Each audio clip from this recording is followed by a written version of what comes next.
So guys welcome to you all again. आज का video मेरा स्पेशली शेफ लोगों के लिए है जो होटल इंडस्ट्री में शेफ कुक हैं, उनके लिए ये वीडियो स्पेशली है।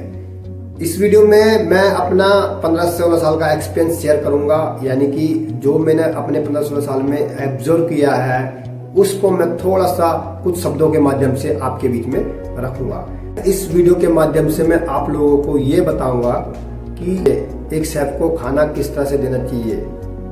मतलब हम इस पॉइंट को समझेंगे कि किसी शेफ को खाना किस तरह से बनाना चाहिए, उस खाने का क्या तरीका होना चाहिए, खाना एक्चुअल में किस तरह से एक शेफ को खाना सर्व करना चाहिए। तो हम सबसे पहले समझेंगे कि खाना एक्चुअल में है क्या। खाना इज अ प्रोडक्ट।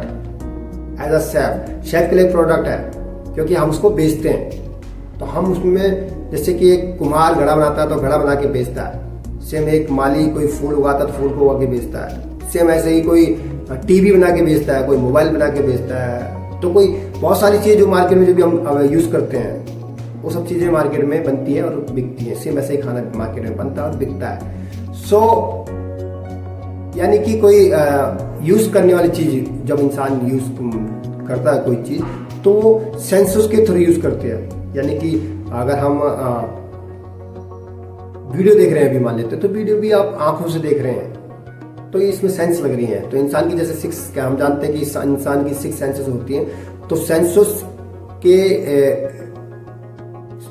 हिसाब से ही इंसान हर चीजों को करता है। ऐसे ही खाने के ऊपर है, खाना भी आदमी सेंस के बेस पे खाता है। हालांकि जब इंसान ने खाना बनाना शुरू किया था तो उस समय सिर्फ इंसान एक ही सेंस से खाना खाया करता था, यानी कि वो था जीभ। धीरे धीरे उसमें 2 सेंसस का यूजेस होने और होने लगा, जैसे कि आंख और नाक। इसका मतलब सीधा सीधा यह है कि इंसान सबसे पहले खाना आंखों से खाता है, सेकेंडली नाक से एंड देन जीभ से। तो यानी कि हमें 3 सेंसस को ध्यान में रखते हुए खाना बनाना चाहिए। अब 3 सेंसस के हिसाब से यानी कि आंख, नाक और जीभ के हिसाब से एक शेफ को खाना बनाना चाहिए। तो उसके लिए सबसे पहला है खाने का कलर, क्योंकि सबसे पहले खाना है आंख ने, तो कलर, क्योंकि आंख को वही चीजें पसंद आती जो दिखने में अच्छी हो, जिनमें ब्राइटनेस हो। तो जो भी खाना बना रहे हैं उसमें ब्राइटनेस ज्यादा हो, अच्छा खिलता हो, उसका कलर दबे ना, वो एक शेफ को ध्यान रखना होगा। उस चीज के ऊपर एक शेफ को काम करना होगा। जैसे कि एग्जांपल देता हूँ कि आप पीले कलर के लिए हल्दी का बराबर यूज कर सकते हैं, है ना। उसके बाद आपका रेड कलर के लिए आपका देगी मिर्च है, रेड बाकी आपका बीटरूट है, पालक हरा कलर का। तो इन कलर को आप किस तरह से निखार सकते हैं जो दिखने में अच्छा लगे, तो वो चीज आपको एक शेफ को करनी चाहिए। सबसे बड़ी बात यह होती है कि खाना जब भी आप बनाते हैं तो उसमें एक स्पेसिफिक टाइम का सिस्टम होता है। जैसे कि ब्लांचिंग है तो कितने देर उसको ब्लांच करना है पालक को। सो जैसे कि आप हल्दी यूज करते हैं तो आपको हल्दी किस समय भी अच्छी यूज करने की जिससे उसका कलर ज्यादा इनहेंस हो। सेम ऐसे देगी मिर्च का है, ऐसे हर चीज का एक अपना स्टेप है कि उसको कहाँ पे किस समय पे यूज करेंगे तो उसका कलर ज्यादा इनहेंस होगा। तो ये एक शेफ को समझना चाहिए अपने काम के हिसाब से। सेम दूसरा चीज अब सेकेंड आता है नाक। नाक से सूंघता है इंसान, यानी जब आदमी कोई भी खाना बाइट लेता है तो पहले आंख से देखता है, उसके बाद उठाता है। तो जैसे ही मुंह में डालने से पहले उसके नाक से उसकी जो ब्लो अंदर जाती है उससे उसको फ्रेगनेंस महसूस करता है कि कैसी फ्रेगनेंस है। यानी कि खाने की कोई ना कोई फ्रेगनेंस होती है।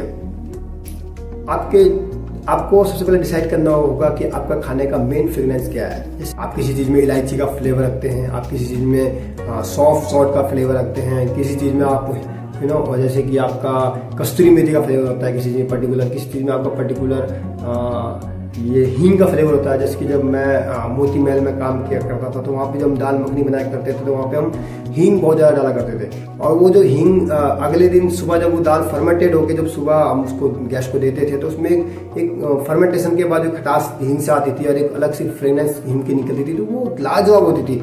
तो सेम ऐसे आपकी कोई हर चीज़ में, हर डिश में ऐसा कुछ ना कुछ होता है, एक फ्रेगनेंस होती है, उसको आप मेंटेन करें, उसको आप बनाए, उसमें आप पकड़ें और उसके बाद मेंटेन रखें। ये एक शेफ का काम होता है। और फाइनली होता है टेस्ट।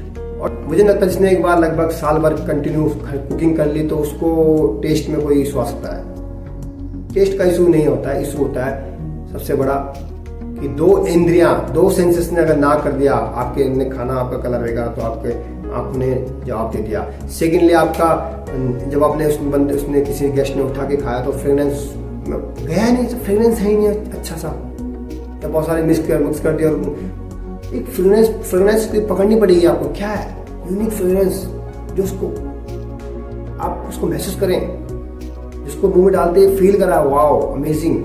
मतलब वो जैसे कि उसने चम्मच से उठाया और मुंह में डाला, यानी कि इतने देर में जब तक उसकी जीभ तक वो टेस्ट गया, उसने तक वो जिसकी नाक से ब्लो अंदर गई है, उसने भी अपना काम कर दिया, उसने भी सिग्नल दे दिया ओके। फिर आएगा वाओ जिसे बोलते हैं, समझ रहे हैं वाओ किसे बोलते हैं। वाओ गेस्ट कब बोलता है, जैसे वो खाना प्रेजेंट हुआ तो सजाड़ का फूलों की पत्तियों से, हरे हरे फ्रेश पत्तियों से कोई, और उसके बाद जैसे कि चॉपिंग्स दुनिया भर की बढ़िया बढ़िया जूलियन वगैरह जो भी अपने अपने तरीके होते हैं, किसी में टूल्स बना दिए, किसी में कुछ बना दिए, किसी में कुछ, जो चीज़ आपको सही लगता है देखिए आप कैसे अच्छा होता है, कैसे चलता है, प्रेजेंटेशन कैसे अच्छी होती है। तो जैसे गेस्ट के पास खाना गया, गेस्ट ने खाना देखा और खाना देखते पहले तो उसकी जो सेंस है आँख, उसने तो सिग्नल दे दिया कि भैया चीज़ बढ़िया बहुत। बस अब उसने चम्मच से उठाया और मुंह पे डाला नहीं कि जैसे कि वो फ्रेगनेंस ब्लो करके अंदर गई और यहाँ से जीभ ने एकदम जवाब दिया, फिर निकलता वाव। आपको भी ऐसे ही गेस्ट के मुंह से वाव निकालना है तो उसके लिए आपको ये चीज टेक्निक समझनी होगी। होप इस वीडियो के माध्यम से मैं आपको कुछ अपना एक्सपीरियंस शेयर कर पाया हूँ। अगर आपको वीडियो पसंद आया हो तो वीडियो को लाइक कीजिएगा और इसी तरह की वीडियो के लिए चैनल पर बने रहिएगा, उसके लिए सब्सक्राइब कर दीजिएगा। तब तक के लिए मिलेंगे बहुत जल्दी किसी दूसरे वीडियो के माध्यम से, तब तक ख्याल रखिएगा। Bye bye, take care.